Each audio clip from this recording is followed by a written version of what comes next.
What's going on, everybody? It's the Hook Cam back again with another film breakdown slash player preview, team preview, whatever you want to call it. The team that we're focusing on today, the LA Chargers, the LA stepchild of sports in terms of football, has made two pretty decent signings the last couple of days, but I think they have flown a little under the radar due to the other high-profile free agents being signed. The first one, of course, Lindvall Joseph, and then Chris Harris signing a few days later. Or it might have been the next day. Can't really remember. But what I want to dive into a little bit is how these two guys are going to fit into that defense and why I think they are pretty good signings. I'm much higher on the Lindvall Joseph signing than I am on the Chris Harris signing, which might be a little bit of a surprise, but I am a trenches guy. I'm an O-line guy. If you don't know that, now you do. Big O-line guy. Really quick, everybody, editing cam popping in here. I just wanted to say a quick thank you to Jackson Kruger Sports for letting me put my stuff on his channel. If you don't, you should definitely subscribe to Jackson Kruger Sports. Great guy. Been able to talk with him a little bit more. Good human being. Good dude. I still don't know where he lives. I still don't know what he's about, but I know that he's a good dude every time I talk to him. I know that he puts out content basically every day. I know that it's good content too. It's quality. It's not bad content. It's good stuff. It's stuff you want every day. It's like vitamins. You want to take them every single day. So with subscribing to Jackson Kruger Sports, you're also going to want to subscribe to the Hook Cam, my channel. I don't put out content every day, but I tell you what, when I do put out content, it's good content. I can guarantee you that. That's called guarants. So, with all that being said, let's dive in to what Lindvall Joseph and Chris Harris bring to the LA Chargers. First things first, Lindvall Joseph is going to be right here playing this one tech. Really, it's a 2Y. Okay, so for those of you who don't know, one tech is on the center. We got in the A gap, right, if we want to call it, and then we have a 2Y, which is going to be on the inside shade of the guard. That's also called the G technique.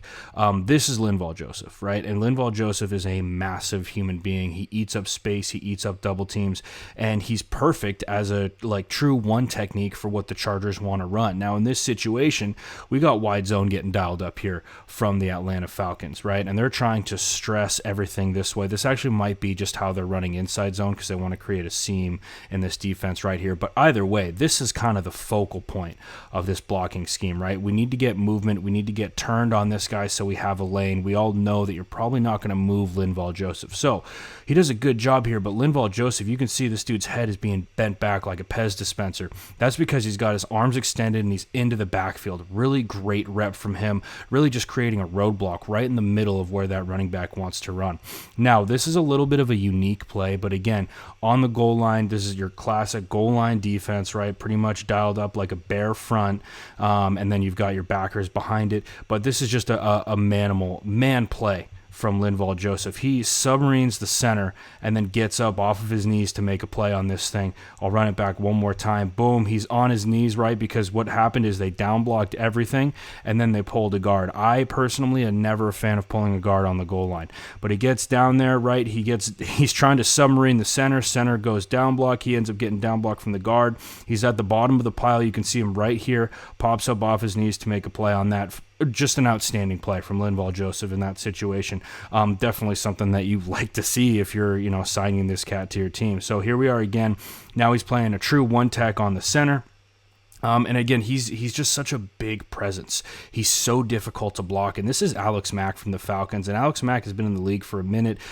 He's drafted out of Cal to the Browns a while ago. I loved watching him in college. And Alex Mack does a good job squaring up with him. Now when he gets to this point, we got to get vertical with it, right?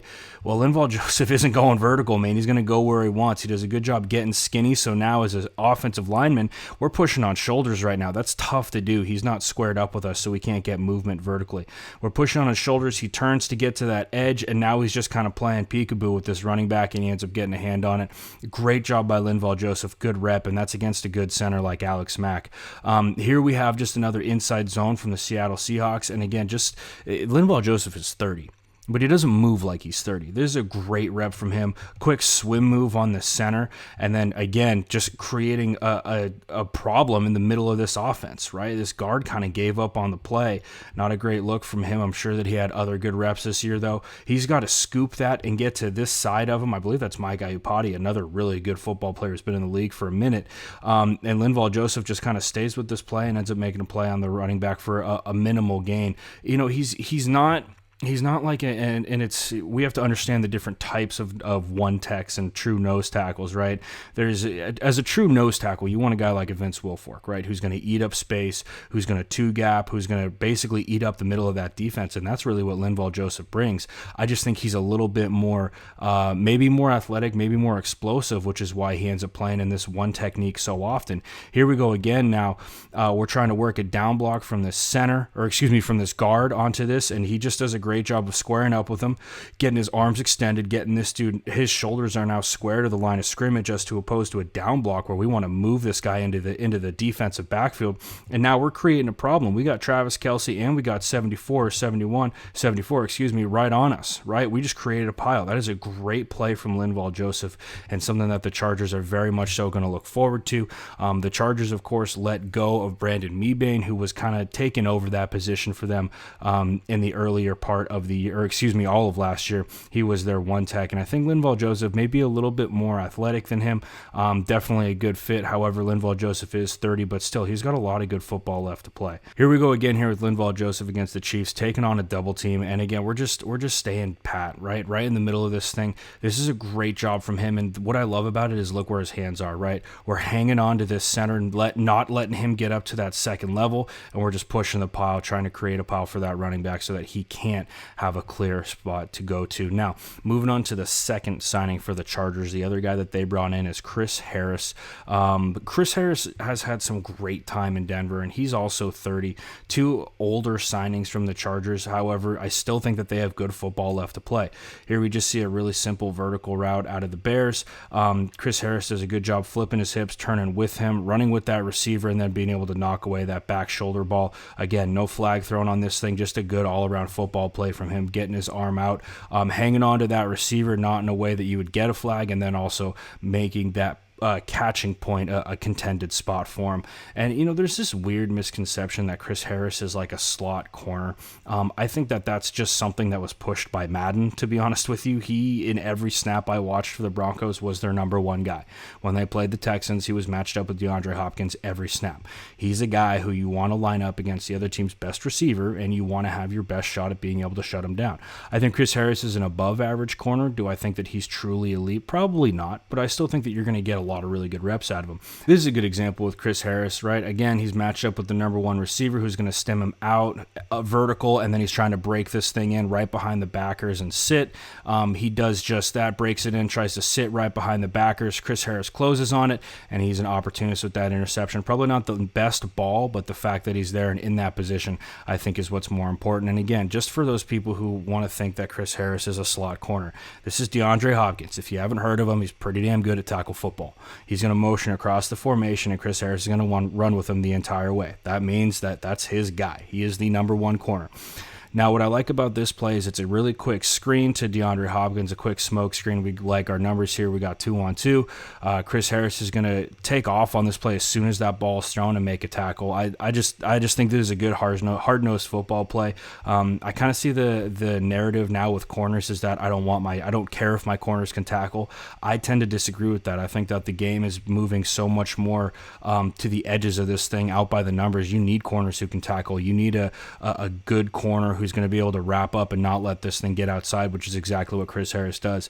If this corner can't tackle, who knows what DeAndre Hopkins turns this ball into. It could be for a lot more. So now we're should be moving into where these guys fit in with the Chargers defense. Now, with the Broncos, they run a lot of cover 3, which is exactly what the Chargers run. It's kind of funny how the AFC West, in a way, mimics each other. They're all going to run a 4-3, and they're all going to run a cover 3. Chris Harris, he can fit in on either side, obviously, depending on what they see with him, if they think he's a field guy or a boundary guy. If he's man, then he's going to obviously match up with whoever the best receiver is on whoever they're playing that day. So in this situation for the Chargers, though, we're getting a cover 3 look out of them. This is very, very common for the Chargers, and I know for those of you who might be saying, well, coach, we're pressed up at the bottom here, very popular to the boundary side of a cover 3, right, to the short side of the field, for you to press up with your corner. That's very, very popular. So Chris Harris would fit right into this due to the amount of cover 3 that they ran in Denver. And again, we're talking in the NFL, every corner should be able to run everything in this situation, but just kind of showing you how the Chargers think and how I think that he would fit in. I think that he would step right in. I don't think there'd be be a huge learning curve, I guess is what I should say, because first off, he's been in the league for 9 or 10 years, and secondly, the Chargers do run somewhat of a similar defense to what they do out in Denver. Now, up front is where they're a little bit different, and I just wanted to show you guys this clip because some of you might be saying, well, Cam, we only got 3 down linemen here, right? But I think that we treat this as a 4-3 because of this cat who they've got down in a 2-point stance. Melvin Ingram does this all the time, right, where he's down in a 2-point stance. He's basically treated as your 4th down defensive lineman. Now, Lindvall Joseph would be taken off right here. And again, he's just a space eater, right? We're going to try and get these double teams on him. We're going to try and get movement on him. Lindvall Joseph does a great job of staying even. He's great with his hands, getting low. He's also 300 plus pounds, and he's tough to move, and I think that he would fit right in with this Chargers defense. And to be honest, guys, I like what the Chargers have done so far. I think that they've made really good moves. I think they were probably in on the Brady sweepstakes, and unfortunately they couldn't get that deal done.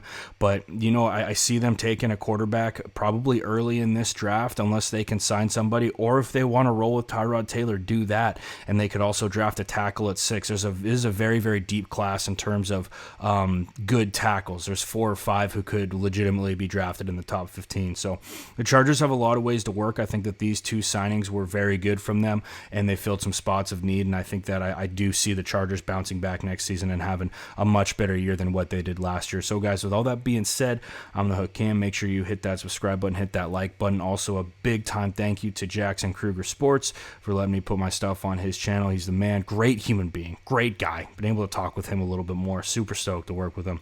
But with all that being said, guys, that's all you got. I'm sure I'll be back with some more trades later in the day. But until then, stay safe and have a good one, everybody.